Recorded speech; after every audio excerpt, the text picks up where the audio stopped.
नमस्कार दोस्तों, फिर एक नई वीडियो में आपका स्वागत है और मैं हूं सोनू। आया हूं एक नए अपडेट के साथ। और आज का जो अपडेट है वो है इजराइल, जापान और जर्मनी के संबंधित। जो स्वास्थ्य कर्मियों की जो भर्ती थी, जो वैकेंसी थी, उसको रोक लगा दिया है एनएचडीसी ने। और इसको रोक लगाने का सबसे बड़ा कारण ये है कि जो ईरान और इजराइल के बीच जो युद्ध चल रहा है, इसके संबंधित इस वैकेंसी को अभी रोक लगा दिया गया है। क्योंकि ये कल के पेपर में आप लोग देख पा रहे होंगे कि ये कल का पेपर है 18 जून 2025 और पेज नंबर 11 और अमर उजाला का ये पेपर है। इस पे बकायदे लिखा हुआ है, आप लोग पढ़ पा रहे होंगे कि मैं स्क्रीन पे लगा दे रहा हूँ आपके, आप लोग देख लीजिए। इस पे लिखा है, दिया है कि इजराइल, जापान व जर्मनी में स्वस्थ कर्मियों की जो भर्ती है उस पे रोक लगा दिया गया है। और इसका कारण बताया गया है कि ईरान और इजराइल के बीच चल रहे युद्ध की वजह से एनएचडीसी ने फिलहाल स्थिति सामान्य होने तक भर्तियां रोकी हैं। तो इन भर्तियों को अभी एनएचडीसी ने रोका है। और इसको जैसे ही वहां पे सामान्य स्थिति होगी, जैसे इजराइल में सामान्य स्थिति होगी, जब लड़ाई झगड़ा बंद हो जाएगा, उसके बाद इस भर्ती को फिर से चालू किया जाएगा।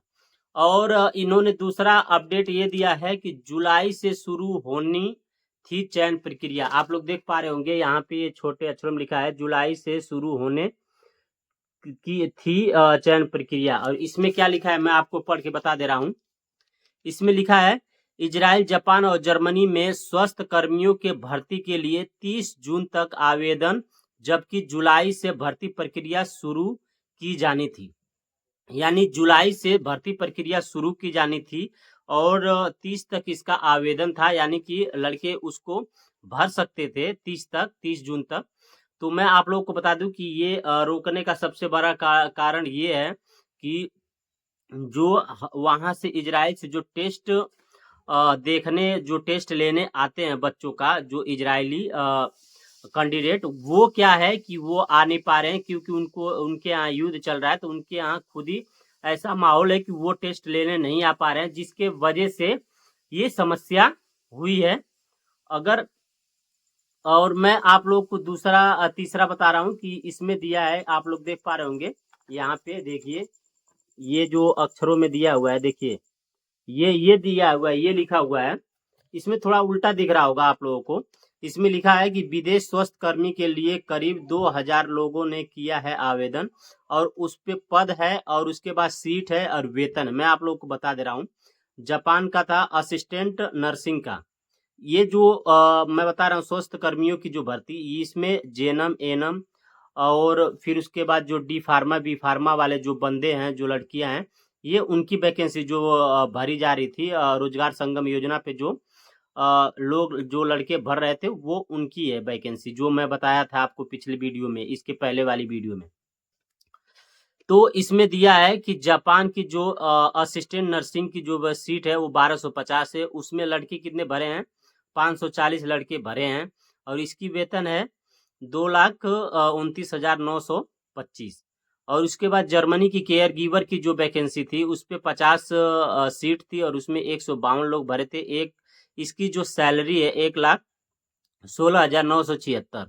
और जो इजराइल की वैकेंसी थी केयर गिवर की, 5,000 वैकेंसी थी, उसमें आवेदक जो आवेदन किए हैं वो 1228 लोग आवेदन किए हैं। इसकी सैलरी 1,31,818 रुपए थी। तो इस पे जो कार्य था, इस पे जो चलना था, और इसकी जो वैकेंसी जुलाई में कैंडिडेट आने वाले थे और इसका टेस्ट लेने वाले थे, वो अभी कुछ दिनों के लिए रोक दिया गया है। देखिए जब वहाँ पे माहौल शांत होगा, जब सब कुछ शांत होगा, तो वहाँ पे अपडेट दिया जाएगा। उसके बाद जब वहाँ के कर्मचारी आएंगे, वहाँ के कैंडिडेट आएंगे, तो यहाँ टेस्ट लेंगे।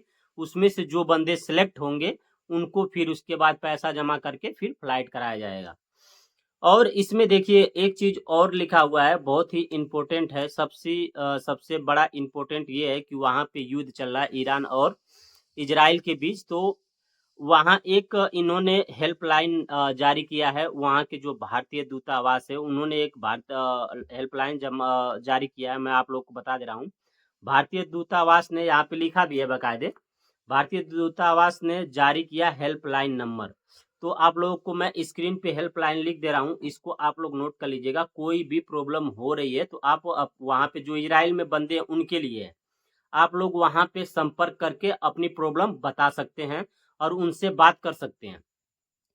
तो इसमें है, देखिए ये नंबर है, यह स्क्रीन पे लगा दिया और आप लोग देख लीजिए। और तीसरा चौथा न्यूज ये है कि जो इसमें देखिए ये किनारे आप लोग देख लीजिए, ये यहाँ पे ये दिया है कि इजराइल गए कामगारों को बंकरों में रहने की सलाह। देखिए मैंने पिछली वीडियो में भी बोला था कि अगर आप लोग वहां गए हैं, काम कर रहे हैं, तो अगर सायरन की आवाज आती है तो आप तुरंत भाग के बंकरों में चले जाएं। क्योंकि कुछ बंदे देख रहे हैं कि वीडियो सोशल मीडिया पर डाल रखे हैं, वो ऐसे वीडियो बना रहे हैं और मिसाइल आ रही है।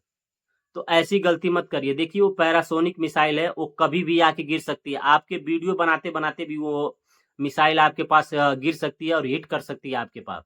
तो ऐसा न करें। आप तुरंत देख रहे हैं कि आपकी तरफ मिसाइल आ रही है तो आप भाग के बंकरों में चले जाएं। ऐसी गलती न करें। ये जरूरी नहीं है कि वहां का जो उसका सिस्टम है उस मिसाइल को मार ही दे। हो सकता है कि इतनी मिसाइलें आ रही हैं, उसमें से एक दो मिसाइल गिर भी सकती है। तो उसके भरोसे न रहे, आप भाग के तुरंत बंकर में जाए अगर आपके तरफ मिसाइल आ रही है तो इसी को इन्होंने बोला है। इस पे इन्होंने ये बोला है कि केंद्र सरकार, देखिए इसमें ये लिखा है कि इजराइल गए गए यूपी के 5,952 कामगारों को लेकर प्रदेश सरकार लगातार समन्वय एजेंसी के संपर्क में है। वे कामगार इजराइल की 112 कंपनियों में काम कर रहे हैं। मिसाइल हमलों के बीच कामगारों को बंकरों और कार्यस्थलों में ही रहने का निर्देश दिया गया है। इन्होंने कहा है कि वहां पे जो काम कर रहे हैं उन बंदों को बंकरों में और काम कर रहे हैं, जो उनका कार्यस्थल है वहां पे रहने का आदेश दिया गया है। तो उस आदेश का आप लोग पालन करें, उससे विपरीत न जाएं, क्योंकि नुकसान भी हो सकता है। और इन्होंने ये बताया कि यहाँ के जो लोग हैं उनसे कंटिन्यू मिल रहे हैं, कंटिन्यू संपर्क कर रहे हैं और अपने लोगों से फिर उनसे मैसेज के थ्रू उनसे संपर्क बनाने की कोशिश कर रहे हैं। जो इजराइल में 5,952 बंदे हैं, यहाँ से सरकार वहाँ की एजेंसियों से संपर्क कर रही है। वहाँ की एजेंसी जो 5,952 बंदे उनसे संपर्क कर रही है, मैसेज के थ्रू या कॉल के थ्रू या जैसे भी मैसेज डाल के उनसे संपर्क कर रही है और उनको सुरक्षित करने के लिए अगवा कर रही है और अलर्ट कर रही है। तो इसमें ये भी लिखा है कि अगर जैसे कि कोई ज्यादा स्थिति खराब होती है, बहुत ज्यादा परिस्थिति खराब होती है, तो वहां से जो हमारे बंदे हैं उनको भी लाने का काम करेगी जो है उत्तर प्रदेश सरकार, और वो केंद्र सरकार से भी कंटिन्यू लगी हुई है, इस पे बात चल रही है। और मैं आप लोगों को बता दूं कि देखिए इसमें जो ये जो 5,000 वैकेंसी थी इजराइल की, अभी इसको स्थगित कर दिया गया है कुछ दिनों के लिए। जब तक ये लड़ाई थम न जाती है तब तक के लिए ये स्थगित किया गया है। और इसमें बताया गया है कि जो देखिए यहाँ पे मेडिकल की पढ़ाई के लिए हो और विदेश में स्वास्थ्य कर्मी के लिए रोजगार संगम पोर्टल पे आवेदन कर चुके हैं, तो ये खबर आपके लिए जरूरी है। इस पे ये लिखा है इन्होंने, एनएचडीसी कौशल विभाग निगम के ने इजराइल और ईरान के बीच चल रहे युद्ध के वजह से फिलहाल भर्ती प्रक्रिया को रोक लगा दिया गया है। और इसमें ये बताया गया है कि सेवा आयोजन विभाग ने जर्मनी, जापान और इजराइल में 5300 स्वास्थ्य कर्मियों की भर्ती के लिए प्रदेश में युवाओं के आवेदन मांगा था, जिसमें से 30 जून तक आखिरी मौका दिया था। यानी कि 30 जून तक आवेदन करने का आखिरी मौका दिया था जून। इस बीच इजराइल और ईरान के बीच एक बार फिर बड़े स्तर युद्ध शुरू हो गया है, जिसके वजह से इस वैकेंसी को और इस जो भर्ती है इसको रोका गया है एनएचडीसी के द्वारा।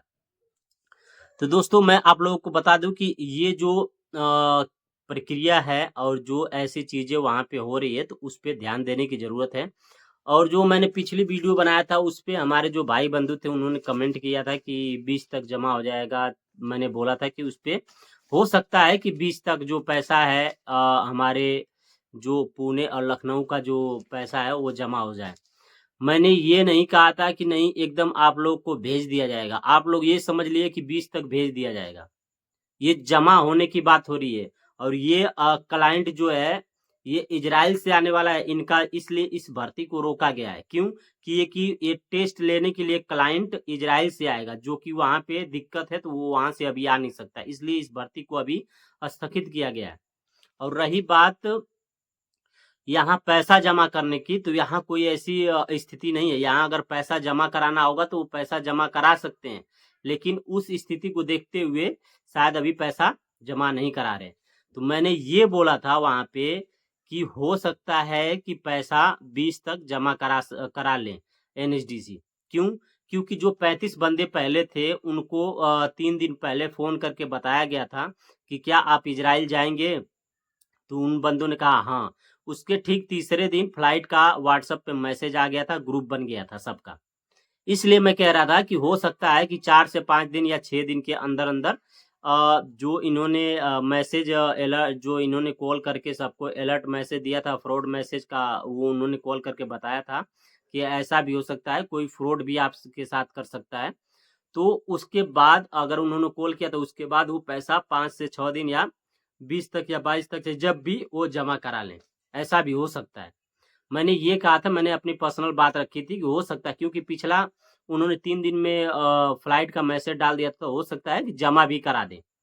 मैं ये उस वीडियो में स्पष्ट किया था, लेकिन आप लोगों को कुछ अलग ही लगा, बट ठीक है, मैं उसमें भी एक्सप्लेन किया, मैं यहाँ पे भी आप लोगों को एक्सप्लेन कर रहा हूँ। तो ठीक है दोस्तों, मैं आप लोगों को बता रहा हूँ कि अगर जो भी इजराइल में हमारे भाई बंधु है वो थोड़ा सतर्क से रहें और अच्छे से रहें, अपने परिवार के संपर्क में रहें, उनसे बात करते रहें, रोज डेली शाम को अपने परिवार से एक बार जरूर बात कर लें। अगर उनकी फोन में कोई गड़बड़ी या दिक्कत है तो वो अपने पार्टनर के फोन से, चाहे किसी भी भाई बंधु के फोन से अपने परिवार को एक मैसेज या उनको एक बार हाय हेलो बता दें कि मैं स्वस्थ हूँ, उससे परिवार सही रहेगा। तो ठीक है दोस्तों, मिलते हैं नेक्स्ट वीडियो में। आज के लिए इतना ही। राम राम, धन्यवाद।